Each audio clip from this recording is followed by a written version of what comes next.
اعوذ باللہ من الشیطان الرجیم بسم اللہ الرحمن الرحیم الف لام میم ذالک الکتاب لا ریب فیہ صدق اللہ العظیم۔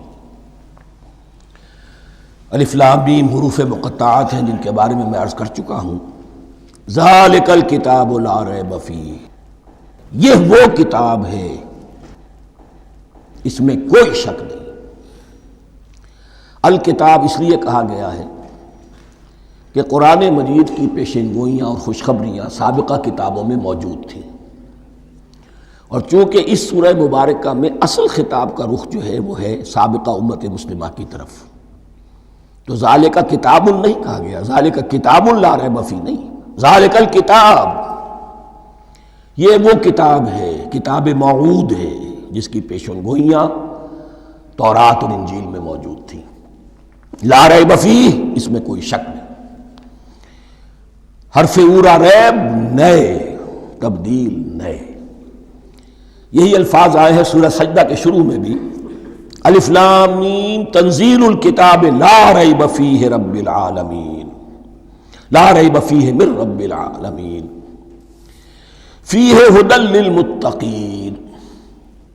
فیہ دونوں طرف مل سکتا ہے، لا ریب فیہ اسے معانقہ کہتے ہیں، لا ریب فیہ پڑھیں گے تو ہدن سے شروع کر دیں گے، لا ریب پر ختم کر دیں گے تو فیہ ہدن للمتقین، یہ دونوں معنی درست ہوں گے۔ ہدن للمتقین یہ ہدایت ہے، رہنمائی ہے اہل تقویٰ میں جو بچنا چاہیں۔ تقویٰ کا اصل مفہوم سمجھ لیجئے، وقا یقی کسی کو بچانا، تقویٰ خود بچنا۔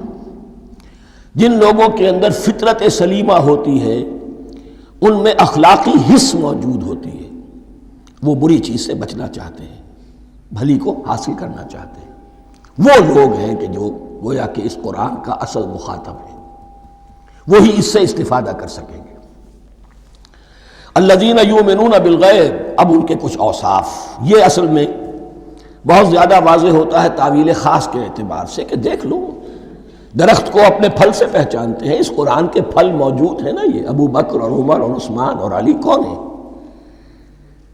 یہ جو مہاجرین آئے ہیں چل کر، مدینے والوں دیکھو یہ کون ہیں، ان کی شخصیتیں کیا ہیں، ان کا کردار کیا ہے، ان کے اوصاف کیا ہے، یہ کس درخت کے پھل ہیں؟ یہ اس بینہ کے پھل ہیں، یہ اس ذکرہ کے پھل ہیں۔ بینہ رسول من اللہ یتلو صحفا مطہرۃ فیہا کتب قیمہ، یہ اس شجرہ مبارکہ کے پھل ہیں، دیکھ لو ان کے کیا شب و روز ہے۔ الذین یؤمنون بالغیب، جو غیب پر ایمان رکھتے ہیں۔ تعویل عام کے اعتبار سے اس کا بہت اہم مفہوم ہوگا، جو یہ طے کر لے کہ سوائے مادے کی دنیا کے مجھے اس سے آگے جانا ہی نہیں، unless I can verify۔ آپ کو معلوم ہے کہ میٹیریل جو حقائق ہے وہ تو آپ ویریفائی کر سکتے ہیں، آنکھ سے دیکھ سکتے ہیں، کان سے سن سکتے ہیں، ویریفائڈ ہے۔ جو یہ سمجھ لے گا کہ اس کے بیونڈ کچھ نہیں ہے، اس کے لیے قرآن میں کوئی ہدایت نہیں۔ ہدایت قرآنی کا نقطہ آغاز یہ ہے کہ انسان یہ سمجھ لے کہ جو اصل حقیقت ہے وہ مستور ہے، نگاہوں سے چھپی ہوئی ہے۔ سامنے جو کچھ نظر آ رہا ہے، ایک انگلستان کے بہت بڑے فلسفی کی کتاب کا عنوان ہے appearance and reality, reality and appearance, Bradley کی کتاب۔ اپیئرنس جو کچھ نظر آ رہا ہے یہ حقیقت نہیں، حقیقت اس کے پیچھے ہے۔ اور کنفیوشس کا ایک جملہ ہے جو بہت بڑا حکیم اور فلسفی تھا، چین کا بہت بڑا حکیم اور فلسفی، اور ہو سکتا ہے کہ نبی ہو، واللہ عالم، ہم کہہ نہیں سکتے۔ اس کی تعلیم بڑی اخلاقی تعلیم ہے، اور اس کا جملہ سنیے، یہ یؤمنون بالغیب کی اس سے زیادہ صحیح تشریح ممکن نہیں۔ There are certain things, there's nothing more real than what cannot be seen, and there's nothing more certain than what cannot be heard۔ وہ حقائق جو آنکھوں سے نہیں دیکھے جا سکتے اور کانوں سے نہیں سنے جا سکتے، ان سے زیادہ یقینی اور واقعی حقائق اور کوئی نہیں۔ There is nothing more real than what cannot be seen, and there is nothing more certain than what cannot be heard۔ الذین یؤمنون بالغیب، وَيُقِيمُونَ الصَّلَاةَ، نماز قائم کرتے ہیں، وَمِمَّا رَزَقْنَاهُمْ يُنْفِقُونَ، اور جو کچھ ہم نے انہیں دیا ہے اس میں سے خرچ کرتے ہیں، خیر میں، بھلائی میں، نیکی میں، ابنائے نو کی حاجات کو رفع کرنے میں، لوگوں کی تکلیفیں دور کرنے میں، خود اللہ کے لیے، اللہ کی رضا جوئی کے لیے، اللہ کو قرض حسنہ دیتے ہوئے۔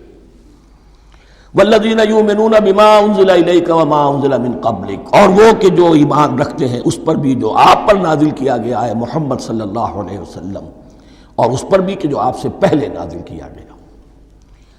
یہ بہت اہم الفاظ ہیں، اس لیے کہ عام طور پر آج کل ہمارے ہاں یہ خیال پھیلا ہوا ہے کہ یہ تورات اور انجیل کے پڑھنے کا کوئی فائدہ نہیں، کوئی ضرورت نہیں۔ کوئی ضرورت نہیں کی حد تک تو شاید بات صحیح ہو، لیکن کوئی فائدہ نہیں، یہ بالکل غلط ہے۔ یہ ابتدا ہے قرآن کی، اور کس قدر اہتمام کے ساتھ کہا جا رہا ہے۔ ایمان صرف قرآن پر نہیں، اس پر بھی کہ جو اس سے پہلے نازل کیا گیا۔ اور سورہ نساء کی آیت، اور سورہ نساء نازل ہوئی ہے کہیں جا کر سن 6 ہجری میں، یا ایھا الذین آمنوا آمنوا باللہ ورسولہ والکتاب الذی نزل علی رسولہ والکتاب الذی انزل من قبل۔ تو اس سے ایمان جو ہے تورات پر اور انجیل پر اور زبور پر اور صحف ابراہیم پر، اجمالی ایمان کی جو اہمیت ہے اس کو اچھی طرح سمجھ لیجیے۔ البتہ یہ ہے کہ چونکہ ہم سمجھتے ہیں اور جانتے ہیں کہ ان کتابوں میں تحریف ہو گئی ہے، لہذا ان کتابوں کی کوئی شے قرآن پر حجت نہیں ہوگی۔ جو چیز قرآن سے ٹکرائے گی ہم اس کو رد کر دیں گے، ان کتابوں کی کسی شے کو دلیل کے طور پر نہیں لائیں گے۔ لیکن جہاں قرآن مجید کی کسی بات کی نفی نہ ہو رہی ہو تو بہت سے حقائق ہمیں ان کتابوں ہی سے ملتے ہیں۔ انبیاء کے مابین جو زمانی ترتیب ہے، کرونالوجیکل آرڈر جو ہے، وہ تو ہمیں تورات سے ملتا ہے، قرآن میں تو نہیں۔ قرآن میں کبھی حضرت نوح کا ذکر بعد میں ہے، حضرت موسیٰ کا پہلے، وہاں تو کسی اور پہلو سے ترتیب آتی ہے، لیکن وہاں ہمیں تاریخ ملتی ہے ابراہیم کی، اسحاق کی، یعقوب کی، انبیاء بنی اسرائیل کی، موسیٰ کی، عیسیٰ کی، یہ ساری چیزیں۔ تو اس کی اہمیت جو ہے اس کو سمجھ لیجئے۔ والذین یؤمنون بما انزل الیک وما انزل من قبلک وبالآخرۃ ھم یوقنون، آخرت پر وہ یقین رکھتے ہیں۔ نوٹ کرنے والی بات کیا ہے کہ باقی سب چیزوں کے لیے لفظ ایمان آیا، آخرت کے لیے ایقان کیوں؟ واقعہ یہ ہے کہ انسان کے عمل کے اعتبار سے سب سے زیادہ مؤثر شے ایمان بالآخرہ ہے۔ ایمان بالآخرہ ہے تو عمل سیدھا رہے گا کہ ہاں مجھے جواب دہی کرنی ہے، جانا ہے، اٹھنا ہے، اللہ کے حضور حاضری ہے۔ اگر یہ یقین ہے تو عمل صحیح ہوگا۔ اس میں کمی ہو گئی تو توحید جو ہے وہ بھی بس ایک عقیدہ، ایک ڈوگما بن کے رہ جائے گی۔ ایمان بالرسالت بھی بدعات کو جنم دے گا۔ عید میلاد نبی منا لیجئے، اور کچھ عشقیہ اشعار کہہ دیجئے، نعتیہ اشعار کہہ دیجئے، اللہ اللہ خیر صلی اللہ، یہ ایمان بالرسالت کے مظہر ہوں گے۔ عمل انسان کا درست ہوتا ہے آخرت کے یقین کے ساتھ۔ وَبِالْآخِرَةِ هُمْ يُوقِنُونَ، آخرت پر انہی کا یقین ہے، انہی کا یقین ہے۔ یہ حصر بھی ہے اس اعتبار سے کہ یہودی میں مدعی تھے کہ ہم آخرت پر یقین رکھتے ہیں، یہاں کنٹراسٹ دکھایا جا رہا ہے، آخرت پر یقین رکھنے والے یہ لوگ ہیں۔ اور تعویل خاص کے اعتبار سے وہ لوگ موجود ہیں تمہاری نگاہوں کے سامنے۔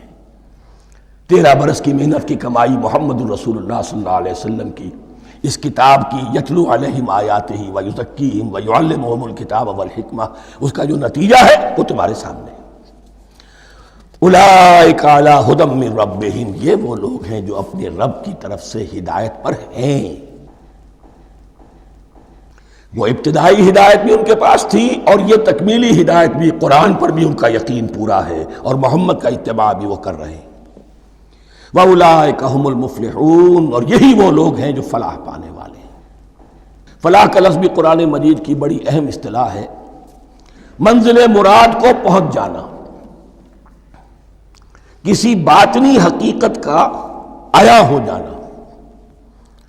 اسی لیے اس پر پھر گفتگو انشاءاللہ ہوگی سورہ مومنون کے شروع میں، لیکن یہ کہ فلاح پانے والے، کامیاب ہونے والے، اصل میں یہی لوگ ہیں۔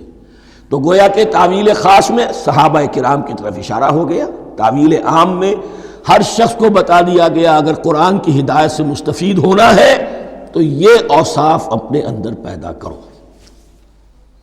اب دوسرا گروہ، ان الذین کفروا سواء علیہم انذرتہم ام لم تنذرہم لا یؤمنون، یقیناً جن لوگوں نے کفر کیا، اور یہاں مراد کیا ہے؟ جو کفر پر اڑ گئے ہیں۔ اس کو ہم تعویل عام میں نہیں لے سکتے، اس لیے کہ اگر تو ہم اس کو عام میں لے لیں گے تو اس کے معنی تو یہ ہوں گے جس شخص نے کسی وقت کفر کیا اب وہ ہدایت پر آ ہی نہیں سکتا۔ نہیں، یہ بات نہیں ہے۔ کوئی کفر میں ہے، وہ غالطے کی بنا پر ہے، عدم توجہی کی بنا پر ہے، حق اس پر واضح نہیں ہوا ہے اس لیے ہے، تو آپ اسے سمجھائیں گے، انذار و تبشیر سے اسے فائدہ ہو جائے گا، واعظ و نصیحت سے فائدہ ہو جائے گا۔ ایک وہ ہے کہ جو حق کو سمجھ کر پہچان کر اور پھر اڑ گئے، ضد کی وجہ سے، ہٹ دھرمی کی وجہ سے، تعصب کی وجہ سے، تکبر کی وجہ سے، حسد کی وجہ سے۔ ان الذین کفروا، ایسے لوگوں کا معاملہ کیا ہے؟ سواء علیہم انذرتہم ام لم تنذرہم لا یؤمنون، برابر ہے ان کے لیے خواہ آپ انہیں سمجھائیں خواہ نہ سمجھائیں، ڈرائیں نہ ڈرائیں، انذار فرمائیں نہ کریں، لا یؤمنون، وہ ایمان لانے والے نہیں۔ وہی بات جو میں نے کہی تھی کہ سوتے کو جگایا جا سکتا ہے، جاگتے کو کیسے جگائیں؟ ختم اللہ علی قلوبہم وعلی سمعہم وعلی ابصارہم غشاوہ، ان کے دلوں پر اللہ نے مہر کر دی ہے۔ کیوں کر دی ہے؟ یہ ابتداءً مہر نہیں ہوئی، جب حق کو پہچان کر انہوں نے رد کر دیا، اس کی پاداش میں، اس کی سزا کے طور پر۔ ختم اللہ علی قلوبہم، اللہ نے ان کے دلوں پر مہر کر دی ہے، وعلی سمعہم، اور ان کی سماعت پر بھی، وعلی ابصارہم غشاوہ، اور ان کی آنکھوں کے سامنے پردہ پڑ چکا ہے۔ یہ مضمون سورہ یاسین کے شروع میں پھر آئے گا بہت شر و بست کے ساتھ۔ وَلَهُمْ عَذَابٌ عَظِيمٌ، اور ان کے لیے تو اب بہت بڑا عذاب ہے۔ یہ دوسرا گروہ ہو گیا، ایک رکوع میں دو کو سمیٹ لیا گیا، کل ابھی 7 آیتیں ہوئی ہیں۔ ایک وہ گروہ جس نے قرآن مجید کی دعوت سے صحیح استفادہ کیا، ان میں طلب ہدایت کا مادہ موجود تھا، ان کی فطرتیں سلیم تھیں، ان کے سامنے دعوت آئی، قبول کی، اور قرآن کے بتائے ہوئے راستے پر چلے۔ وہ گلے سرسبد ہیں، وہ شجرہ قرآنی کے نہایت مبارک اور مقدس، وہ اس کے پھل ہیں۔ ایک گروہ وہ ہے جس نے حق کو پہچانا لیکن اس کو رد کر دیا اپنے تعصب یا ہٹ درمی کی وجہ سے۔ ان کا ذکر آ گیا بہت اختصار کے ساتھ، اس لیے کہ ان کا ذکر آپ کو بہت تفصیل سے مکی صورتوں میں ملے گا۔ اب آیا تیسرا گروہ، وَمِنَ النَّاسِ، اور لوگوں میں کچھ ایسے بھی ہیں، مَن يَقُولُ آمَنَّا بِاللَّهِ وَبِالْيَوْمِ الْآخِرِ وَمَا هُم بِمُؤْمِنِينَ، جو کہتے تو یہ ہے کہ ہم ایمان رکھتے ہیں اللہ پر بھی اور یوم آخر پر بھی، مگر وہ حقیقت میں مومن نہیں ہے۔ یہاں ایک بات سمجھ لیجئے، اکثر اور بیشتر مفسرین نے اس تیسری کیٹیگری کے بارے میں یہی رائے قائم کی ہے کہ یہ منافقین مذکور ہیں یہاں، اگرچہ لفظ منافق یا لفظ نفاق نہیں آیا یہاں، لیکن مولانا امیر احسن اصلاحی صاحب نے ایک رائے ظاہر کی ہے جو بڑی قیمتی ہے۔ وہ یہ کہ یہاں ایک کردار کا نقشہ کھینچ دیا گیا ہے، غور کرنے والے غور کر لیں، دیکھ لیں، جس پر بھی وہ چسپاں ہو جائے۔ اور بالفعل جب یہ آیات نازل ہو رہی تھیں تو دو طبقات پر یہ کردار نگاری جو ہے، یہ جو شخصیت کا ہیولہ کھینچا جا رہا ہے، وہ دو کے اوپر راست آ رہا تھا۔ ایک علماء یہود، وہ بھی کہتے تھے کہ ٹھیک ہے محمد جو کہہ رہے ہیں ہم بھی اللہ کو مانتے ہیں، آخرت کو بھی مانتے ہیں، اسی لیے یہاں رسالت کا ذکر نہیں ہے۔ بھئی ہم محمد ہی کو نہیں مانتے نا صلی اللہ علیہ وسلم، باقی اگر 1.25 لاکھ نبی آئے ہیں تو باقی 1.25 لاکھ کو تو ہم مانتے ہیں، ایک محمد کو نہیں مانا، ایک عیسیٰ کو نہیں مانا، بس۔ تو ہمیں بھی مانا جانا چاہیے کہ ہم بھی مسلمان ہیں۔ ایک یہ ان کی رائے ہے، اور واقعہ یہ ہے کہ یہاں اس طریقے کا تذکرہ ہو رہا ہے کہ جس سے ان کا کردار بھی جھلک رہا ہے، روح سخن ان کی طرف جا رہا ہے۔ مجھے یاد ہے اپنی 10ویں جماعت کے زمانے میں دہلی میں نے دیکھا تھا کہ ناٹ سرکس، وہاں کا ایک بڑی مارکیٹ ہوتی تھی، تو جوتے کی ایک دکان پہ ایک بہت بڑا جوتا لٹکایا ہوا تھا، بہت بڑا، اور لکھا تھا free to whom it fits, جس کے پاؤں میں یہ ٹھیک ٹھیک آ جائے وہ لے جائے اس کو. تو یہ free to whom it fits ہے، ایک کردار ہے. اب یہ کردار جس کے اوپر بھی فٹ بیٹھ جائے، ان میں یقیناً زیادہ تو غلبہ یہی ہے جو مفسرین کی رائے ہے، منافقین کا معاملہ جو ہو رہا ہے. لیکن یہ کردار بعین نہیں فٹ بیٹھ رہا ہے یہود کے علماء پر. اور یہ بھی نوٹ کر لیجئے کہ جو مدینہ منورہ میں نفاق کا جو پودا پروان چڑھا ہے، بلکہ پودا نہیں کہنا چاہیے، جھاڑ جھکاڑ جو پروان چڑھا ہے، وہ یہودیوں کے زیر اثر. جیسے جنگل کے اندر بڑے بڑے درخت بھی ہوتے ہیں اور اندر جو ہے نیچے جھاڑیاں بھی ہوتی ہیں. تو یہ نفاق کا جھاڑ جھکاڑ جو ہے وہ یہودی علماء کا جو پودا تھا اور بہت بڑا تھا، اس میں کوئی شک نہیں، اس کے سائے میں پروان چڑھا ہے. ان دونوں میں معنوی ربط بھی ہے. وَمِنَ النَّاسِ مَن يَقُولُ آمَنَّا بِاللَّهِ وَبِالْيَوْمِ الْآخِرِ وَمَا هُم بِمُؤْمِنِينَ. اور لوگوں میں سے کچھ ایسے بھی ہیں جو کہتے تو یہ ہے کہ ہم ایمان رکھتے ہیں اللہ پر اور یوم آخر پر، لیکن وہ مومن نہیں ہیں. يُخَادِعُونَ اللَّهَ وَالَّذِينَ آمَنُوا وَمَا يَخْدَعُونَ إِلَّا أَنفُسَهُمْ. وہ دھوکہ دینے کی کوشش کر رہے ہیں اللہ کو اور اہل ایمان کو. دیکھیں یخادعون جو ہے یہ باب مفعلہ ہے. باب مفعلہ میں کشمکش ہوتی ہے، کشاکش ہوتی ہے، لہذا ترجمہ میں نے کیا کوشش کر رہے ہیں. وما یخدعون الا انفسهم، یہ ثلاثی مجرد میں آ گیا. اور نہیں دھوکہ دے رہے مگر صرف اپنے آپ کو. یہ یقینی ہے اپنے آپ کو تو دھوکہ دے رہے ہو، لیکن یہ کہ اللہ اس کے رسول کو اور اللہ اور اہل ایمان کو دھوکہ نہیں دے سکتے. سورہ نساء کی آیت نمبر 142 میں یہ کھل کر منافقین کے بارے میں یہی الفاظ آئے ہیں. ان المنافقین یخادعون اللہ وہو خادعہم. یقیناً منافقین جو ہے وہ اللہ کو دھوکہ دینے کی کوشش کر رہے ہیں اور اللہ انہیں دھوکہ دے رہا ہے. وما یشعرون، انہیں اس کا شعور نہیں ہے. یہ بہت اچھی طرح نوٹ کر لیجئے.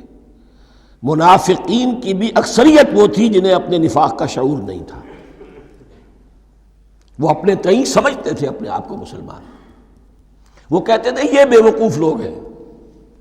محمد رسول اللہ کے بارے میں کہتے تھے یہ خام خواہ جو ہے انہوں نے لڑائی بھڑائی مول لے لی ہے اہل مکہ کے ساتھ، کیا ضرورت ہے، امن کے ساتھ جو ہے بات کرنی چاہیے.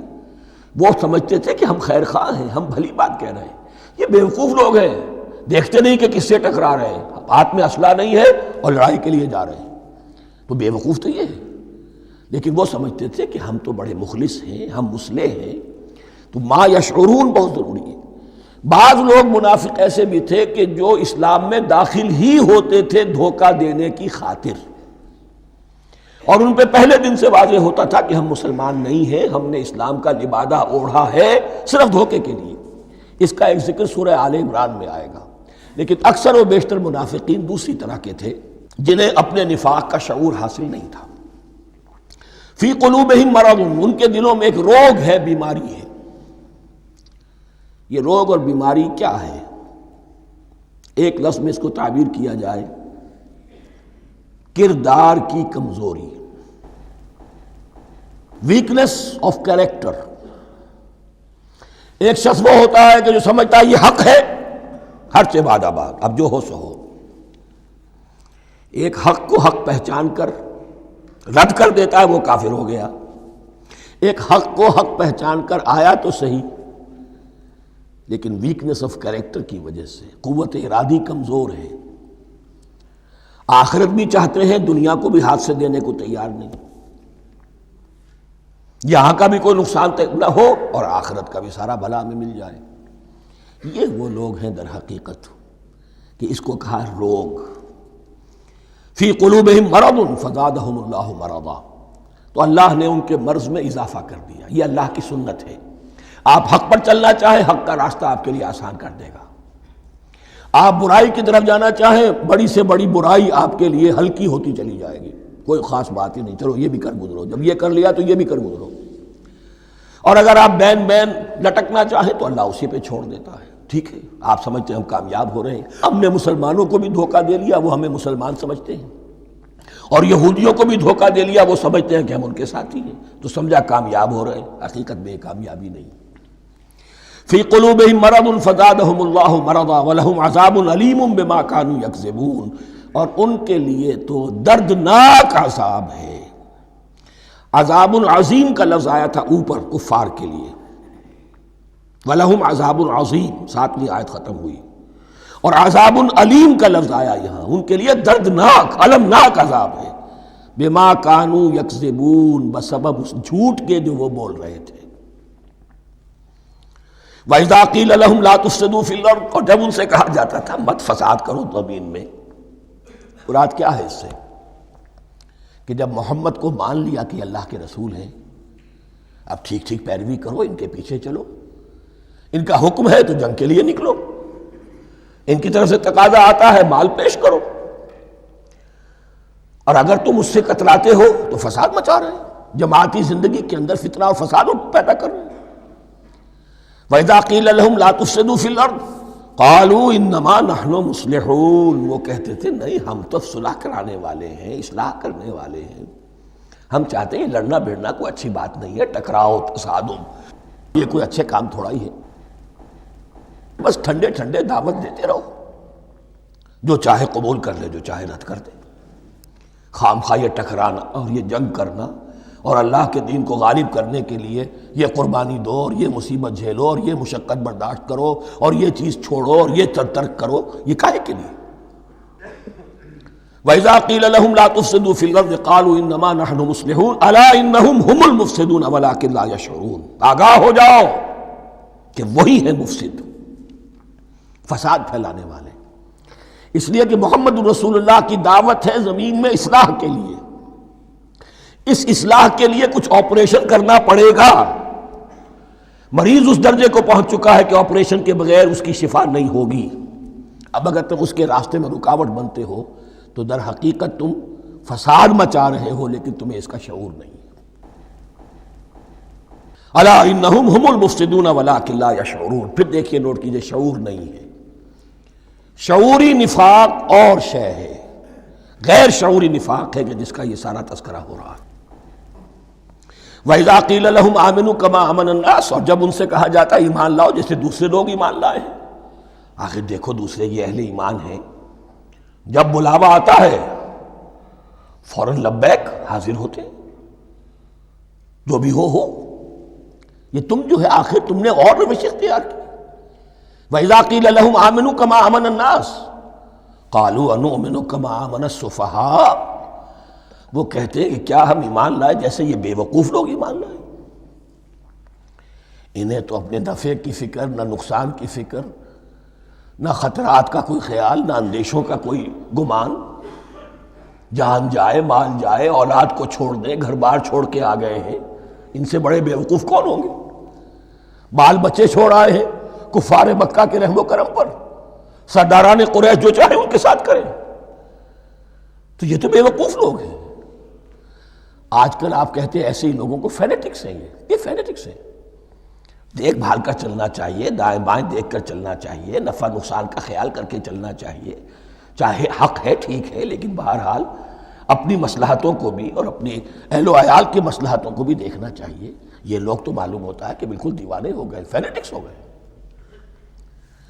وَإِذَا قِيلَ لَهُمْ آمِنُوا كَمَا آمَنَ النَّاسُ قَالُوا أَنُؤْمِنُ كَمَا آمَنَ السُّفَهَاءُ أَلَا إِنَّهُمْ هُمُ السُّفَهَاءُ وَلَٰكِن لَا يَعْلَمُونَ، آگاہ ہو جاؤ کہ وہی بے وقوف ہے لیکن انہیں علم نہیں ہے، وہ صادق الایمان جو ایمان کی ہر تقاضے کو پورا کرنے کے لیے ہر وقت حاضر ہیں، ان سے بڑا عقل مند کوئی نہیں، ان سے بڑا سمجھدار کوئی نہیں، انہوں نے یہ جان لیا ہے کہ اصل زندگی آخرت کی زندگی ہے، یہ نہیں ہے، یہ تو عارضی ہے، کل نہیں آج ختم ہو جائے، آج نہیں ابھی ختم ہو جائے، کیا فرق پڑے گا، جانا تو ہے، اب نہیں تو کل، کل نہیں تو پرسوں، جانا تو ہے، تو عقل تو ان کے اندر ہے۔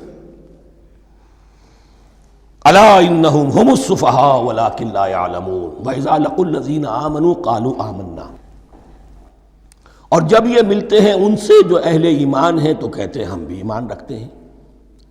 اب یہ ان دونوں پر آئے گا، عام جو یہودی تھے وہ بھی کہتے تھے کہ ہم بھی تو آخر اللہ کو مانتے ہیں، آخرت کو مانتے ہیں، اور منافق تو تھے ہی جو رسول کو بھی مانتے تھے۔ وَإِذَا خَلَوْا إِلَىٰ شَيَاطِينِهِمْ، اور جب یہ اپنے شیطانوں کے پاس خلوت میں ہوتے ہیں، اور یہاں شیاطین سے مراد ہیں اہل کتاب یہود کے علماء، ان کے سردار، یا عبداللہ ابن ابی جو منافقین مدینہ کا سردار تھا، اگر وہ کبھی ملامت کرتا تھا، دیکھو تم تو معلوم ہوتا ہے بالکل مسلمانوں میں شامل ہی ہو گئے پوری طرح سے، تمہیں کیا ہو گیا، تم ہر بات مان رہے ہو۔ اب انہیں یہ کچھ نہ کچھ اپنی وفاداری کا یقین دلانے کے لیے کہنا پڑتا تھا، نہیں ہم انہیں بیوقوف بنا رہے ہیں، ہم ان سے ذرا تمسخر کر رہے ہیں، ہم ہیں آپ کے ساتھ ہی، آپ فکر نہ کریں۔ اسی لیے یہ دو منہ ہونا، نفق کہتے ہیں سرنگ کو جس کے دو دروازے ہوتے ہیں، باقی زیر زمین ہے۔ نافقہ گوہ کا بل ہے کہ دو دروازے رکھتا ہے، دو اس کے منہ رکھتا ہے کہ ادھر سے اگر کتا داخل ہو جائے شکار کے لیے تو ادھر سے نکل بھاگے، ادھر سے آئے تو ادھر سے نکل بھاگے۔ تو دو منہ انسان، یہ در حقیقت جس کو پھر سورہ نساء میں کہا گیا لا الہ الا ولا الہ الا، نہ ادھر کے ہیں نہ ادھر کے، مذبذبین بین ذالک، اس کے درمیان مذبذب ہو کر رہ گئے۔ یہ شیطان کا لفظ یہاں سمجھ لیجئے کہ اس کے دو رائے ہیں کہ یہ شطنہ سے بنا ہے یا شات سے بنا ہے، شین الف توئے یا شین تو نون۔ شطنہ کے معنی تباعدا، کو بہت دور ہو گیا، دور ہو گیا، شیطان سے مراد جو اللہ کی رحمت سے بہت دور ہو گیا۔ اور شاتا یشیتو کے معنی ہے احترق غضبا وحسدا، کوئی شخص غصے اور حسد کے اندر جل رہا ہو، وہ شاتا یشیتو ہے۔ اس سے فعلان کے وزن پر، رحمان کے وزن پر، غضبان کے وزن پر شیطان، یعنی وہ کہ جو حسد اور غضب کی آگ میں جل رہا ہے۔ تو یہ ایک تو شیطان وہ ہے کہ جو جنات میں سے ہے، جس کا نام عزازیل تھا پہلے، اب ہم اسے ابلیس کے نام سے جانتے ہیں، وہ ایک شیطان ہے، جنی ہے۔ پھر یہ کہ جو بھی اس کے پیروکار ہیں دنیا میں انسانوں میں سے ہوں یا جنات میں سے ہوں، وہ بھی شیاطین ہیں۔ اسی طرح اہل کفر، اہل زیغ کے جو بڑے بڑے سردار ہوتے ہیں، ان کو بھی شیطان سے تعبیر کیا گیا۔ وَإِذَا خَلَوْا إِلَىٰ شَيَاطِينِهِمْ قَالُوا إِنَّا مَعَكُمْ، اور جب وہ خلوت میں ہوتے ہیں، علیحدگی میں ہوتے ہیں اپنے شیاطین کے پاس، سرداروں کے پاس، کہتے ہیں ہم تو آپ کے ساتھ ہیں، انما نحن مستہزئون، یہ تو ہم ان مسلمانوں کو بیوقوف بنا رہے ہیں، ان سے استہزاء کر رہے ہیں، تمسخر کر رہے ہیں۔ ہم تمسخر میں کہہ دیتے ہیں کہ ہم بھی آپ کے ساتھ ہیں، آمنا۔ اللہ یستہزئ بہم ویمدہم فی طغیانہم یعمہون، حقیقت کیا ہے کہ اللہ ان کا مذاق اڑا رہا ہے اور ان کو ڈھیل دے رہا ہے کہ وہ اپنے عقل کے اندھے پن میں بڑھتے چلے جائیں۔ اللہ تعالیٰ جیسا میں نے عرض کیا رسی دراز کرتا ہے، کوئی شخص غلط راستے پر جا رہا ہے تو جاؤ بھائی، فوراً تو نہیں پکڑتا، اگر فوراً پکڑ لے تو سیدھا ہو جائے گا، چلتے جائے، جہاں جانا چاہتے ہو جاؤ۔ تو ان کو بھی رسی دراز کر رہا ہے اللہ، لیکن یہ کہ اللہ یستہزئ بہم، یہ سمجھتے ہیں کہ مسلمانوں کا مذاق اڑا رہے ہیں، اصل میں مذاق ان کا اڑ رہا ہے اللہ کے نزدیک۔ وَيَمُدُّهُمْ فِي طُغْيَانِهِمْ يَعْمَهُونَ، اب یہاں ذرا نوٹ کر لیجئے، یہ دو لفظ آئیں گے، عین میم اور ہا، امہ ہے کے ساتھ، ایک ہے عین میم اور یا امج، تو عین اور میم تو مشترک ہے یا آخر میں فرق ہوگا، عین میم اور ہا ہوگا، اس کے معنی عقل کا اندھا، دل کا اندھا، آنکھیں تو ہے لیکن دل کا اندھا ہے، عقل کا اندھا ہے۔ اور عین میم یا جو آنکھوں کا اندھا ہو، عمیٌ اندھے، اعمیٰ اندھا۔ تو یہاں فرمایا انا معکم انما نحن مستہزئون، اللہ یستہزئ بہم ویمدہم فی طغیانہم یعمہون، اللہ ان کو اس جو ان کی عقل کے اندھے پن میں جو یہ بڑھتے چلے جا رہے ہیں، اللہ بھی ان کی رسی دراز کر رہا ہے تاکہ یہ جہاں تک جانا چاہتے چلے جائیں۔ اولئک الذین اشتروا الضلالۃ بالہدی، یہ وہ لوگ ہیں کہ جنہوں نے ہدایت کے عوض گمراہی خرید لی ہے۔ دیکھیے بڑا پیارا انداز ہے یہ، ایک شخص کے سامنے دونوں آپشنز تھے، ایک نے گمراہی کو چھوڑا، ہدایت لے لی، چاہے قیمت دینی پڑی، تکلیفیں اٹھانی پڑی، آزمائشوں میں سے گزرنا پڑا، قربانیاں دینی پڑی، ہدایت لی۔ اور ایک شخص نے ہدایت دے کر گمراہی لے لی ہے۔ آسانی تو ہو گئی، فوری تکلیف سے تو بچ گئے، لا الہ الا ولا الہ الا، دونوں طرف سے اپنے آپ کو بچا لیا۔ لیکن حقیقت میں سب سے زیادہ گھاٹے کا سودا یہی ہے۔ اولئک الذین اشتروا الضلالۃ بالہدی، ہدایت دے کر اور ضلالت خرید لی ہے، فما ربحت تجارتہم، تو ان کی تجارت ان کے حق میں ہرگز مفید نہیں ہوئی۔ اب یہاں بھی دیکھیے، را با اور ہے ہا، ربحا، اس کے معنی نفع، صحیح نفع، جائز نفع۔ را با اور وا ربا، وہ سود، وہ بھی اضافہ ہے، وہ بھی بڑھوتری ہے، لیکن وہ حرام ہے۔ ایک ہے تجارت کے اندر جو نفع ہو جائے وہ ربح ہے، را با اور ہا یہ نفع ہے جو جائز نفع ہے۔ را با اور وا ربا یہ کیا ہے؟ یہ سود ہے، یہ حرام ہے۔ را اور با مشترک ہے، آگے ہا آگے اور با، اس کا فرق ہے۔ فما ربحت تجارتهم وما كانوا مهتدين، ان کی تجارت ان کے حق میں ہرگز مفید نہیں ہوئی اور نہیں ہے اب یہ ہدایت پانے والے۔ مثلہم، اب یہاں دو تمثیلیں آ رہی ہیں بڑی پیاری۔ پہلی تمثیل ہے کفار کے بارے میں، دوسری تمثیل ہے یہ بین والے لوگوں کے بارے میں۔ پہلوں کے لیے کیا تمثیل ہے؟ مثلہم کمثل الذی استوقد نارا، ان کی مثال اس شخص کی سی ہے جس نے آگ روشن کی۔ ایک نقشہ کھینچا جا رہا ہے، اندھیری شب ہے جدا اپنے قافلے سے ہے تو، تیرے لیے ہے میرا شعلہ نوا قندیل۔ اندھیری شب ہے، قافلہ بھٹک رہا ہے، کچھ لوگ بڑی ہمت کرتے ہیں، اندھیرے میں بھی ادھر ادھر سے لکڑیاں جمع کرتے ہیں اور آگ روشن کر دیتے ہیں، لیکن عین اس وقت جب آگ روشن ہوتی ہے کچھ لوگوں کی بینائی سلب ہو جاتی ہے۔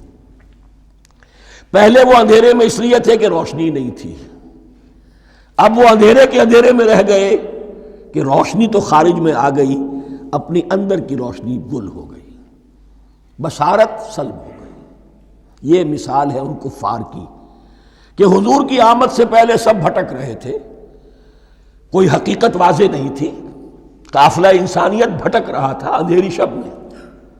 محمد الرسول اللہ آئے، انہوں نے آگ روشن کر دی، اب راستہ کھل گیا، ہدایت واضح ہو گئی، لیکن کچھ ضد یا تعصب یا تکبر یا حسد کی بنیاد پر کچھ لوگوں کی اندر کی بینائی زائل ہو گئی، تو وہ تو ویسے کے ویسے بھٹک رہے ہیں، جیسے پہلے اندھیرے میں تھے ویسے ہی اب اندھیرے میں ہیں۔ روشنی میں آنے والے تو وہ ہیں، دیکھ لو جن کا ذکر سب سے پہلے ہوا ہے۔ مثلہم کمثل الذی استوقد نارا، اس شخص کی سی ہے کہ جس نے آگ روشن کی۔ فلما اضاءت ما حولہ، جب اس آگ نے اپنے ماحول کو گردا گرد کو روشن کر دیا، ذہب اللہ بنورہم، اللہ ان کی نور بصارت کو لے گیا، سلب کر لیا اللہ نے۔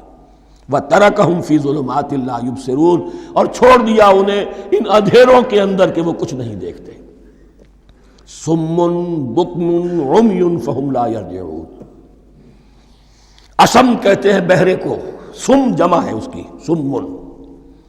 اب کمو کہتے ہیں گونگے کو، بکمن اس کی جمع ہے۔ آما کہتے ہیں اندھے کو، عمیون اس کی جمع ہے۔ یہ بہرے ہیں، گونگے ہیں، اندھے ہیں، فہم لا یرجعون، اب یہ لوٹنے والے نہیں۔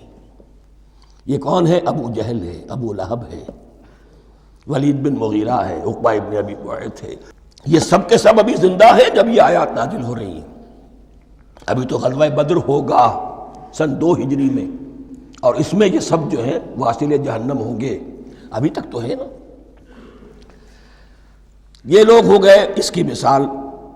مثلہم کمثل الذی استوقد نارا فلما اضاءت ما حولہ ذہب اللہ بنورہم وترکہم فی ظلمات لا یبصرون صم بکم عمی فہم لا یرجعون۔ اب دوسری مثال، او کصیب من السماء، یا بڑی زور کی بارش برس رہی ہے آسمان سے، فیہ ظلمات، اس میں اندھیرے بھی ہیں، ورعد، اور گرج ہے، وبرق، اور بجلی چمک رہی ہے۔ یجعلون اصابعہم فی اذانہم من الصواعق حذر الموت، کچھ لوگ ہیں کہ جو اپنی انگلیاں اپنے کانوں کے اندر ٹھوسے ہوئے ہیں کہ وہ جو کڑک ہے اس سے ان کی جانیں نہ نکل جائیں، موت نہ آ جائے۔ کڑکا ایسا ہے کہ اس کڑکے سے بچنے کے لیے اپنی انگلیاں اپنی کانوں میں ٹھوس رکھی، حذر الموت، موت کے خوف سے۔ واللہ محیط بالکافرین، اللہ ایسے کافروں کا احاطہ کیے ہوئے ہے، بچ کر کہاں جائیں گے۔ یکاد البرق یخطف ابصارہم، قریب ہے کہ بجلی ان کی نگاہوں کو لے جائے، ان کی بینائی کو سلب کر لے۔ کلما اضاء لہم، لیکن ہوتا کیا ہے، جب ذرا روشنی ہوئی تو چل لیے، مشوا فیہ، بجلی چمکی، کچھ نظر آ گیا دائیں بائیں تو کچھ تھوڑا سا چل لیے۔ وَإِذَا أَظْلَمَ عَلَيْهِمْ، اور جب تاریکی ان پر طاری ہو گئی، قاموا، کھڑے کے کھڑے رہ گئے۔ یہ نقشہ ہے ان کا کہ ایک طرف بارش ہو رہی ہے، قرآن مجید ہے، آسمان سے نازل ہو رہا ہے، یہ ماہ مبارکہ ہے، یہ کتاب مبارکن ہے، لیکن یہ کہ اس کے ساتھ کڑکے ہیں، گرج ہے، کفر سے مقابلہ ہے، کفر کی طرف سے دھمکیاں ہیں، اندیشے ہیں، خطرات ہیں، امتحانات ہیں، آزمائشیں ہیں۔ ذرا کہیں حالات کچھ بہتر ہوئے، کچھ جسے بریدنگ سپیس کہتے ہیں ملی، تو تھوڑا سا چل لیے، ہم بھی مسلمان ہیں، کوئی خاص موقع نہیں ہے، کسی جنگ کے لیے بلایا نہیں جا رہا ہے، تو بڑھ چڑھ کے باتیں کر رہے ہیں، اپنے ایمان کا اظہار بھی کر رہے ہیں۔ جیسے ہی کوئی آزمائش آئی، قاموا، ٹھٹک کر کھڑے کے کھڑے رہ گئے۔ وَلَوْ شَاءَ اللَّهُ لَذَهَبَ بِسَمْعِهِمْ وَأَبْصَارِهِمْ، اللہ چاہتا تو ان کی سماعت اور بصارت کو بھی سلب کر لیتا، لیکن اللہ کا قانون یہی ہے، جو جہاں رہنا چاہے اس نے آزادی ارادہ دی ہے انسان کو۔ تم اگر مومن صادق بن کر رہنا چاہتے ہو، اس کو آسان کر دے گا تمہارے لیے۔ تم نے اپنے تعصب کی وجہ سے، اپنے تکبر کی وجہ سے کفر کا راستہ اختیار کیا، اللہ اسی کو کھول دے گا۔ تم بیچ میں لٹکنا چاہتے ہو، لٹکتے رہو، اللہ تعالیٰ جو ہے جبراً کسی کو نہ حق پہ لائے گا، نہ جبراً کسی کو باطل پر لے کر جائے گا، اس لیے کہ جبر اگر ہو تو پھر امتحان کا معاملہ ختم، پھر جزا و سزا بیکار ہے، غیر منطقی ہے، غیر معقول ہے۔ ان اللہ علی کل شیء قدیر، یقیناً اللہ تعالیٰ ہر چیز پر قادر ہے۔ یہ دو رکوع اس اعتبار سے کہ انسانی شخصیتوں کا سمجھنا، اور جیسا کہ میں نے عرض کیا، تعویل عام ذہن میں رکھیے، جب بھی کبھی کوئی دعوت حق اٹھے گی، اگر وہ واقعتاً کل کے کل حق کی دعوت ہے اور اس میں انقلابی رنگ ہے کہ باطل سے پنجہ آزمائی کرنی ہے، باطل کو نیچا دکھانا ہے، حق کا غلبہ کرنا ہے، تو یہ تین قسم کے افراد لازماً ہمیشہ وجود میں آ جائیں گے۔ ان کو پہچاننا، ان کے کردار کی جو اصل جو اس کے پیچھے پس منظر ہے، اس کو جاننا بہت ضروری ہے۔ اب جو تیسرا رکوع آ رہا ہے سورہ بقرہ کا، اس میں قرآن کی دعوت کا خلاصہ ہے۔ قرآن کیا ماننے کی دعوت دیتا ہے، اس کی پکار کیا ہے۔ جیسا کہ میں عرض کر چکا ہوں، 2/3 قرآن پہلے نازل ہو چکا ہے، پس منظر میں ہے۔ ہمارے لیے اس ترتیب مصحف کے اعتبار سے وہ قرآن بعد میں آئے گا، ترتیب نزول کے اعتبار سے وہ پس منظر میں موجود ہے، لیکن چونکہ یہاں پر مصحف کے اندر یہاں سے آغاز کیا جا رہا ہے، لہذا اس کا خلاصہ جو ہے لب لباب یہ ایک رکوع میں، اور قرآن کے فلسفے کا اور اس کے بعض نہایت ہی اہم جو موضوعات ہیں اور مسائل ہیں ان کا ذکر پھر چوتھے رکوع میں۔ ابھی ہم تیسرا رکوع پڑھ رہے ہیں۔ یا ایھا الناس اعبدوا ربکم الذی خلقکم والذین من قبلکم لعلکم تتقون، اے لوگو بندگی اختیار کرو اپنے اس رب کی، اپنے اس مالک کی جس نے تمہیں پیدا کیا، اور نہ صرف تم کو پیدا کیا، تم سے پہلے جتنے لوگ گزرے انہیں بھی پیدا کیا تاکہ تم بچ سکو۔ یہ قرآن کی دعوت کا خلاصہ ہے، اور یہ نوٹ کر لیجئے، یہ تمام انبیاء اور رسل کی دعوت یہی تھی۔ ہم جب پڑھیں گے سورہ اعراف پڑھیں گے، سورہ شعراء پڑھیں گے، ایک ایک کا نام لے کر، ان اعبدوا اللہ واطیعون، ہر رسول کی دعوت یہ تھی، اللہ کی بندگی کرو، میری اطاعت کرو۔ یا قوم اعبدوا اللہ ما لکم من الہ غیرہ، اے میری قوم کے لوگوں اللہ کی بندگی کرو، تمہارا کوئی الہ اور معبود اس کے سوا نہیں ہے۔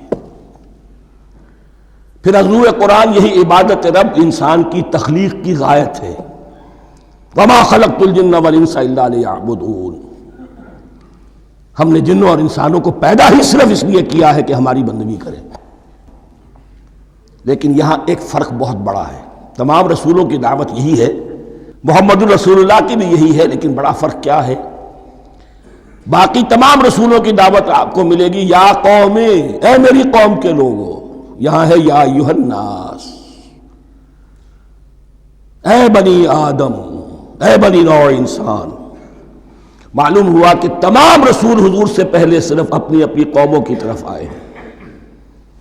پہلے اور آخری اور کامل رسول ہیں اللہ کے محمد صلی اللہ علیہ وسلم، جن کی دعوت آفاقی ہے. یا ایھا الناس، یا قوم نہیں، یا ایھا الناس اعبدوا ربکم الذی خلقکم والذین من قبلکم. اس میں دلیل بھی آ گئی کہ عام طور پر لوگ جو ہیں غلط راستے پر اس دلیل سے جمے رہتے ہیں کہ ہمارے آباء و اجداد کا راستہ یہی تھا. تو بھائی جیسے تم مخلوق ہو ایسے وہ بھی تو مخلوق تھے، جیسے تم خطا کر سکتے ہو وہ بھی تو خطا کر سکتے تھے. لہذا یہ نہ دیکھو کہ آباء و اجداد کا راستہ کیا تھا، دیکھو یہ کہ حق کیا ہے. لعلکم تتقون، تاکہ تم بچ جاؤ، دنیا میں افراط و تفریط کے دھکوں سے بچ جاؤ گے، آخرت میں اللہ کے عذاب سے بچ جاؤ گے. ان دونوں سے اگر بچنا ہے تو اللہ کی بندگی کی روش اختیار کرو. اچھا کس رب کی؟ الذی جعل لکم الارض فراشا والسماء بناء، جس نے تمہارے لیے زمین کو فرش بنا دیا اور آسمان کو چھت بنا دیا. وانزل من السماء ماء، اور آسمان سے پانی برسایا. فاخرج به من الثمرات رزقا لکم، اور پھر اس پانی کے ذریعے سے زمین سے میووں کی شکل میں، پیداوار کی شکل میں تمہارے لیے رزق اگایا. فلا تجعلوا للہ اندادا وانتم تعلمون، تو ہرگز نہ اللہ کا مد مقابل کسی کو ٹھہراؤ جانتے بوجھتے. وانتم تعلمون کا ایک مطلب یہ بھی ہے کہ تم بھی مانتے ہو کہ اس کائنات کا خالق اللہ کے سوا کوئی نہیں. اہل عرب بھی مانتے تھے، جو ان کے دیوی دیوتا تھے وہ سمجھتے تھے کہ یہ اللہ کے اوتار ہیں یا اللہ کے ہاں بہت یہ پسندیدہ ہیں، اللہ کے محبوب ہیں، اس کے اولیاء ہیں، اس کی بیٹیاں ہیں، لہذا یہ شفاعت کریں گے تو ہمارا بیڑا پار ہو جائے گا. ورنہ خالق وہ مانتے تھے اللہ ایک ہی ہے. جب تم یہ مانتے ہو کائنات کا خالق ایک، مدبر ایک، تو اب کسی کو اس کا مد مقابل نہ بناؤ. انداد ند کی جمع ہے، لا ضد لہ ولا ند لہ، اللہ کا کوئی مد مقابل نہیں. اس میں یہاں تک بات ہے کہ حضور اس درجے، اس توحید کی باریکیوں تک پہنچا کر گئے ہیں اس امت کو کہ کسی صحابی نے ایسے ہی کہہ دیا ما شاء اللہ و ما شئت، جو اللہ چاہے اور جو آپ چاہیں.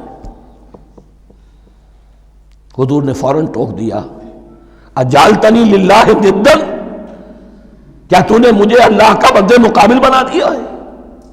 اس کائنات میں مشیت صرف ایک کی چلتی ہے، کسی اور کی مشیت اس کی مشیت کے تابع پوری ہو جائے ہو جائے، لیکن مشیت مطلقہ صرف اس کی ہے. یہاں تک کہ حضور سے فرمایا گیا کہ اے نبی آپ کے لیے یہ ممکن نہیں ہے جسے چاہے ہدایت دے دے، انک لا تہدی من احببت ولکن اللہ یہدی من یشاء. اگر یہ اختیار میں ہوتا تو ابو طالب دنیا سے بغیر ایمان لائے نہ جاتے. فلا تجعلوا للہ اندادا وانتم تعلمون. اب ان دو آیتوں میں تو یوں سمجھیے توحید نظری بھی اور توحید عملی بھی. توحید عملی کیا ہے؟ بندگی صرف اسی کی ہو. اب آیا ہے رسالت کا معاملہ. وَإِن كُنتُمْ فِي رَيْبٍ مِّمَّا نَزَّلْنَا عَلَىٰ عَبْدِنَا، اگر تمہیں رسالت محمدی پر شک ہے صلی اللہ علیہ وسلم، اس کے کیا معنی ہے؟ کہ تمہیں اس قرآن کے بارے میں شک ہے جو ہم نے اپنے بندے پر نازل کیا ہے. اگر ہے شک فی الواقع، وَإِن كُنتُمْ فِي رَيْبٍ، اگر تمہیں واقعتاً شک ہے مما نزلنا علی عبدنا، اس پر جو ہم نے اپنے بندے پر نازل فرمایا ہے، فاتو بسورۃ من مثلہ، تو لے آؤ اس جیسی ایک ہی صورت. یہ ہم کل پوری تفصیل سے دیکھ چکے ہیں کہ برسبیل تنزل یہاں پہنچے ہیں. پہلے دو آیتیں میں نے آپ کو سنائی تھی جس میں پورے قرآن کی مثال لانے کا چیلنج کیا گیا. پھر ایک آیت سنائی جس میں 10 صورتیں ہی لے آؤ. اب آخری درجے میں ایک صورت ہی بنا لا، اور ایک صورت تو سورۃ العصر کے مساوی بھی ہو سکتی تھی، سورۃ الکوثر کے مساوی بھی ہو سکتی تھی. وَادْعُوا شُهَدَاءَكُم مِّن دُونِ اللَّهِ إِن كُنتُمْ صَادِقِينَ، اور بلا لو اپنے سارے مددگاروں کو اللہ کے سوا، جن ہوں انس ہوں. اس لیے کہ قریش کا خیال یہ تھا کہ جو شعراء ہوتے ہیں ان کے پاس جن ہوتے ہیں، وہ جن انہیں سکھاتے ہیں، ورنہ عام آدمی تو یہ شعر نہیں کہہ سکتا. تو تمہارا اگر کوئی گمان ہے کوئی جنات سکھانے والے ہیں، کوئی انسان ہے، خطیب ہیں، شعراء ہیں، ادیب، سب کو جمع کر ان کنتم صادقین. اب یہ ہے بہت ہی، جس کو میں نے کل کہا تھا، آپ کو یاد ہوگا، قرآن کا انداز کیا ہوتا ہے کہ وہ اپنے اندر جھانکنے کی دعوت دیتا ہے. یہ گویا کہ آنکھوں میں آنکھیں ڈال کر یہ کہا جا رہا ہے کہ حقیقت میں تمہیں کوئی شک نہیں ہے، یہ تم بات بنا رہے ہو صرف. اگر واقعتاً شک ہے تو آؤ میدان میں. حقیقت یہ ہے کہ تمہیں شک نہیں ہے. اگر تم سچے ہو فاتو بصورت من مثلہ، تو اس جیسی ایک ہی صورت بنا لاؤ. فإن لم تفعلوا، اب ذرا انداز دیکھیے تحدی کا اور چیلنج کا. پھر اگر تم یہ نہ کر پاؤ، وَلَن تَفْعَلُوا، اور ہرگز نہیں کر سکو گے. یہ چیلنج کون دے سکتا ہے؟ اللہ کے سوا کوئی نہیں دے سکتا. یہ انداز کسی کتاب کا نہیں ہے. ذَلِكَ الْكِتَابُ لَا رَيْبَ فِيهِ، یہ کسی کا نہیں ہے. فَإِن لَمْ تَفْعَلُوا وَلَن تَفْعَلُوا، پھر اگر تم نہ کر پاؤ اور تم ہرگز نہیں کر پاؤ گے، فَاتَّقُوا النَّارَ الَّتِي وَقُودُهَا النَّاسُ وَالْحِجَارَةُ، تو ڈرو اس آگ سے جس کا ایندھن بنیں گے انسان اور پتھر. اعدت للکافرین، کافروں کے لیے تیار کر لی گئی ہے، بھڑکا دی گئی ہے. پتھروں کا ذکر خاص طور پر کیوں ہے؟ دو اس کے امکانات ہیں. آپ کو معلوم ہے کہ وہ جو پتھر کا کوئلہ ہوتا ہے اس کی آگ بڑی سخت ہوتی تھی، عام جو ہمارا یہ لکڑی کا کوئلہ ہوتا ہے اس کے مقابلے میں. اور دوسرے یہ بھی کہ چونکہ انہوں نے جو معبود تراش رکھے تھے وہ پتھر کے ہوتے تھے، تمہارے ساتھ ہی تمہارے ان معبودوں کو بھی جھونکا جائے گا اور وہ بھی جلیں گے، تاکہ تمہاری حسرت کے اندر اضافہ ہو. ان سے ہم دعائیں مانگا کرتے تھے، ان کے سامنے ماتھے ٹیکتے تھے، ان کے سامنے ڈنڈوت کرتے تھے، ان کو چڑھاوے چڑھاتے تھے. اب یہاں گویا کہ ایمان باللہ، توحید، ایمان بالرسالت اور ایمان بالآخرت. فاتقوا النار التي وقودها الناس والحجارة اعدت للكافرين وبشر الذين آمنوا وعملوا الصالحات، اور بشارت دے دیجئے اے نبی ان لوگوں کو کہ جو ایمان لائے اور جنہوں نے نیک عمل کیے، ان لهم جنات تجری من تحتها الانہار، کہ ان کے لیے وہ باغات ہیں کہ جن کے دامن میں ندیاں بہتی ہوں گی. لفظی ترجمہ ہوگا جن کے نیچے ندیاں بہتی ہوں گی. مراد اس سے کیا ہے؟ عام فطری باغ وہ ہوتے تھے کہ جس میں ذرا اونچائی پر جو ہے درخت لگے ہوئے ہیں اور دامن میں ندی بہہ رہی ہے، تو اس سے خود بخود جو ہے وہ اریگیشن، نیچرل اریگیشن ہو رہی ہے، درختوں کے جڑوں تک پانی پہنچ رہا ہے. بہرحال ترجمہ آپ لفظی کریں، ان کے نیچے ندیاں بہتی ہوں گی یا یہ کہ جن کے دامن میں ندیاں بہتی ہوں گی. کلما رزقوا منہا من ثمرۃ رزقا، جب بھی کبھی انہیں دیا جائے گا کوئی پھل رزق کے طور پر کھانے کے لیے جنت میں، قالوا ھذا الذی رزقنا من قبل، وہ کہیں گے یہ تو وہی شے ہے جو ہمیں پہلے بھی ملتی تھی. اس کا ایک مفہوم یہ ہے، یہ جو نزل ہے، ابتدائی جو ہے دعوت ہے، ابتدائی ضیافت جو ہوگی اس میں وہی چیزیں کہ جو معروف ہے، جانی پہچانی ہے. یہ رمان، یہ دیکھیے یہ انار آ رہا ہے خوبصورت، یہ انگور ہے خوبصورت، یہ نخیل ہے، یہ نخل ہے، یہ رطب ہے، لیکن ذائقے کے کوئی نسبت و تناسب بھی نہیں ہوگا. وہ کہیں گے یہ وہی شے ہے جو ہمیں پہلے ملتی تھی. وَأُتُوا بِهِ مُتَشَابِهًا، مشابہ تو ہوگی وہ، لیکن ان کے ذائقے میں زمین و آسمان کا فرق ہوگا. اور ایک یہ بھی مفہوم لیا گیا کہ آخرت میں جنت میں بھی وہی میوے ملتے رہیں گے، لیکن ان کا ذائقہ بدلتا رہے گا. شکل وہ ہوگی لیکن ذائقہ وہی رہے گا کہ جس سے انسان کی بھی طبیعت بڑھ جاتی ہے ایک ہی شے کو کھاتے ہوئے. وَلَهُمْ فِيهَا أَزْوَاجٌ مُطَهَّرَةٌ، اور ان کے لیے ہوں گے اس میں بہت ہی پاک باز، نہایت پاک کی ہوئی بیویاں ہوں گی. أَزْوَاجٌ مُطَهَّرَةٌ وَهُمْ فِيهَا خَالِدُونَ، اور اس میں رہیں گے ہمیشہ ہمیش. یہ تو تین جو اصول ہیں دین کے دعوت ایمان، توحید اور رسالت اور معاد، ایمان باللہ، ایمان بالرسول، ایمان بالآخرہ. اب ذرا کچھ ضمنی مسائل ہیں کہ جو بعض کفار کی طرف سے، بعض معتزلین کی طرف سے پیش ہوتے تھے، وہ کبھی بھی اس چیلنج کا مقابلہ تو نہ کر سکے، میدان میں تو نہ آ سکے. یہ بالکل ایسی بات ہے جیسے کسی مصور کی تصویر پر اعتراض کرنے والے تو بہت تھے. جب کہا گیا کہ ذرا یہ لیجئے قلم، اس کو ٹھیک کر دیجئے، یہ برش آپ کے ہاتھ میں دیتا ہوں، اب سب پیچھے ہٹ گئے. تو کوئی صورت قرآن کے مقابلے میں لانا وہ تو ان کے لیے ممکن نہیں تھی، لیکن ادھر ادھر سے اعتراضات کرنے کے لیے جو زبانیں کھلتی تھی ان میں سے ایک اعتراض نقل کیا جا رہا ہے۔ وہ یہ تھا کہ وہ کہتے تھے کہ قرآن مجید میں مکھی کی تشبیہ آئی ہے، یہ تو بڑی حقیر سی شے ہے، اعلیٰ کلام ہو اور اعلیٰ متکلم ہو وہ ایسی حقیر چیزوں کا تذکرہ نہیں کرتا۔ بیت العنکبوت مکڑی کا بھی ذکر ہے قرآن مجید، اتنی حقیر شے کا، یہ کوئی اعلیٰ کلام نہیں۔ اس کا جواب دیا جا رہا ہے کہ اصل میں کہیں تشبیہ بیان کرنی ہے، تمثیل بیان کرنی ہے تو دیکھنا یہ کہ جس شے کے لیے تشبیہ دی جا رہی ہے اس کی مناسبت والی شے ہو۔ شے کوئی بہت حقیر ہے تو کسی عظمت والی شے سے آخر کیسے تشبیہ دی جائے گی؟ وہ تو کسی حقیر شے سے ہی تشبیہ دی جائے گی تو جو اصل مقصد ہے تشبیہ کا وہ پورا ہوگا۔ ان اللہ لا یستحیی ان یضرب مثلا ما بعوضۃ فما فوقہا، اللہ تعالیٰ کو تو اس میں کوئی جھجک نہیں ہے، کوئی شرم نہیں ہے کہ وہ مچھر کی مثال بیان کرے، تو اس سے اوپر، اب یا فوقہا میں دونوں معنی ہو جائیں گے، یعنی کمتر اور حقیر ہونے میں اس سے بھی بڑھ کر، یا یہ کہ اس سے اوپر کی کوئی شے اس کی مثال دینے میں اللہ کو کوئی جھجک نہیں، اس لیے کہ مکھی بھی بہرحال مچھر سے تو ذرا بڑی شے ہے۔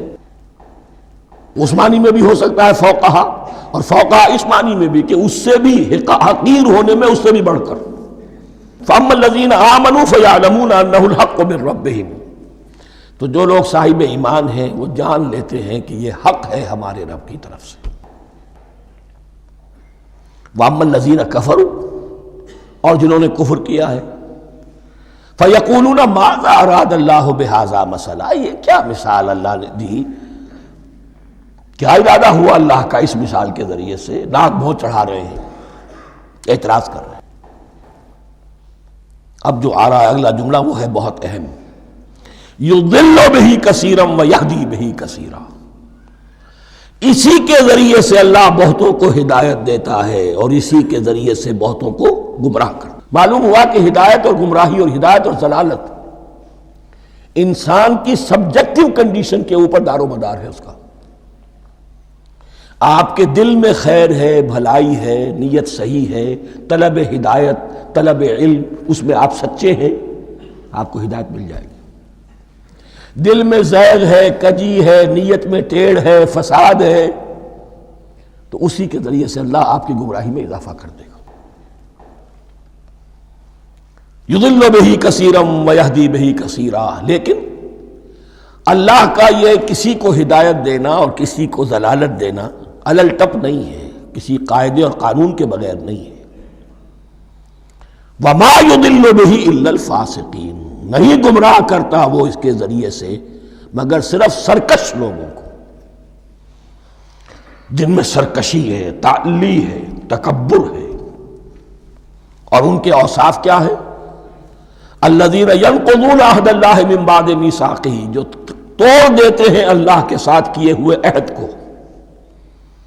اور سب سے بڑا عہد یہ سورہ اعراف میں چل کر آئے گا، عہد الست۔ عالم ارواح میں ہم عہد الست کر کے آئے، الست بربکم قالوا بلا، کیا میں ہی نہیں ہوں تمہارا رب؟ تمام ارواح نے، میں بھی تھا، آپ بھی تھے، سب تھے، کل انسان، جتنے انسان دنیا میں آج تک آ چکے ہیں وہ بھی تھے، اور جو آنے ہیں ابھی قیامت تک وہ بھی تھے، لیکن تھے صرف ارواح کی شکل میں، جسم نہیں تھے۔ اور یہ میں آپ کو بتا چکا ہوں، مکمل وجود ہے انسان کا روحانی وجود۔ اولاً تخلیق اس کی ہوئی تھی، اسی سے آگے چل کر ایک بہت فلسفے کا بہت گہرا مضمون آ رہا ہے آگے چل کر۔ وہ جو عہد الست الست بربکم قالوا بلا، انہوں نے اس عہد کو توڑا، اللہ کو اپنا مالک اور خالق اور اپنا حاکم جاننے کی بجائے خود حاکم بن کر بیٹھ گئے۔ الیس لی ملک مصر، کیا مصر کی بادشاہی میری نہیں ہے؟ I am the sovereign, we are sovereign, popular sovereignty, بغاوت، سرکشی، فاسق۔ وما يضل به الا الفاسقين الذين ينقضون عهد الله من بعد ميثاقه ويقطعون ما امر الله به ان يوصل، اور کاٹتے ہیں وہ چیز جسے اللہ نے جوڑنے کا حکم دیا ہے۔ اللہ نے صلہ رحمی کا حکم دیا ہے، یہ قطع رحمی کرتے ہیں۔ مال کی طلب میں، بھائی بھائی کو ختم کرتا ہے اس کے مال کو ہتھیانے کے لیے، اپنی ذاتی اغراض کے لیے تمام اخلاقی حدود جو ہے انسان پس و پیش ڈال دیتا ہے، اپنا تکبر، اپنے لیے تعلی۔ الذین، آپ دیکھیے نوٹ کیجئے، اس میں ہماری شریعت کا فلسفہ یہ ہے، ایک تعلق ہے اللہ کا بندے کے ساتھ، حقوق اللہ، ایک ہے بندوں کا بندوں کے ساتھ، حقوق العباد۔ اللہ کا حق کیا ہے؟ اسے حاکم اور مالک، اور حاکم سمجھو، الملک سمجھو، خود اس کے بندے بنو۔ انسانوں کا حق کیا ہے؟ کونوا عباد اللہ اخوانا، سب آپس میں بھائی بھائی اللہ کے بندے بن جاؤ۔ اور اس میں سب سے اہم ترین رحمی رشتہ ہے، سگے بھائی بہنیں، پھر دادی کے اوپر جا کر وہ کزنز آ جائیں گے، پر دادی پر جا کر اور جمع ہو جائیں گے، یہاں تک کہ آدم و حوا پر تمام انسان جمع ہو جائیں گے۔ تو رحمی رشتے کی بڑی اہمیت ہے۔ تو وہ فاسقین کے جو توڑتے ہیں اللہ کے عہد کو، اس کو مضبوطی سے باندھنے کے بعد، وَيَقْطَعُونَ مَا أَمَرَ اللَّهُ بِهِ أَن يُوصَلَ وَيُفْسِدُونَ فِي الْأَرْضِ، انہی دونوں چیزوں کے نتیجے میں زمین میں فساد پیدا ہوتا ہے،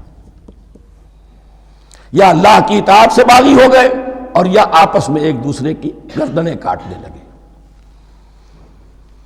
اولئک ھم الخاسرون، یہی لوگ ہیں جو بالآخر خسارے میں، آخری اور دائمی خسارے میں رہنے والے ہیں۔ کیف تکفرون باللہ وکنتم امواتا، تم کیسے کفر کرتے ہو اللہ کا؟ بڑا پیارا انداز ہے۔ وکنتم امواتا، تم مردہ تھے، فاحیاکم، تمہیں زندہ کیا، ثم یمیتکم، پھر تمہیں مارے گا، ثم یحییکم، پھر جلائے گا، ثم الیہ ترجعون، پھر تم اس کی طرف لوٹ جاؤ گے، لوٹا دیے جاؤ گے۔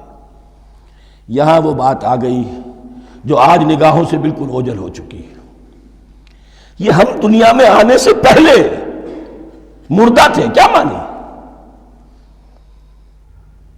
یہ مضمون آ کر اصل میں سورہ غافر یا سورہ مومن میں چل کر اس کی پوری وضاحت ہوگی، لیکن چونکہ یہاں تذکرہ ہو چکا ہے عہد الست کا، ہماری پہلی تخلیق ہوئی عالم ارواح میں، ارواح کی صورت میں، پھر ہمیں سلا دیا گیا، وہ ہماری پہلی موت تھی۔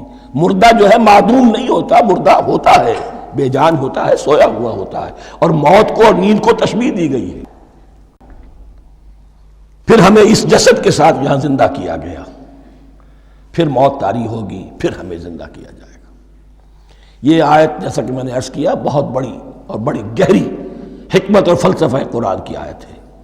کیسے اللہ کا انکار کرتے؟ کنتم اموات، تم مردہ تھے، سوئی ہوئی ارواح کی شکل میں تھے، فاحیاکم، تمہیں جگایا اس جسد کے ساتھ، زندہ کیا، ثم یمیتکم ثم یحییکم، پھر تمہیں مارے گا، پھر جلائے گا، ثم الیہ ترجعون، پھر تم اس کی طرف لوٹا دیے جاؤ گے۔ اور اب اس کے بعد جو آخری آیت ہے، هو الذی خلق لکم ما فی الارض جمیعا، اس نے تمہارے لیے بنایا ہے جو کچھ بھی زمین میں ہے۔ اس میں خلافت کا مضمون آ گیا۔ حدیث میں آتا ہے انما الدنیا خلقت لکم وانتم خلقتم للآخرہ، یہ دنیا تمہارے لیے بنائی گئی ہے، تم آخرت کے لیے بنائے گئے ہو۔ هو الذی خلق لکم ما فی الارض جمیعا، اس لیے کہ اگلی آیت پھر آ رہی ہے خلافت کی آیت۔ سارا کچھ زمین میں یہ بستر جو بچھایا اور یہ کائنات کو، زمین کو سجایا تمہاری خلافت کے لیے۔ ثم استوى الى السماء فسواهن سبع سماوات، پھر وہ متوجہ ہوا آسمانوں کی طرف اور انہیں 7 آسمانوں کی شکل میں بنا دیا۔ جیسا کہ میں کل عرض کر چکا ہوں، یہ تاحال ابھی یہ آیات متشابہات میں سے ہے۔ 7 آسمانوں کی کیا حقیقت ہے ہم اس سے ابھی پورے طور سے واقف نہیں۔ وَهُوَ بِكُلِّ شَيْءٍ عَلِيمٌ، اور اسے ہر شے کا علم حقیقی حاصل ہے۔ بارک اللہ لی ولکم فی القرآن العظیم ونفعنی وإیاکم بالآیات والذکر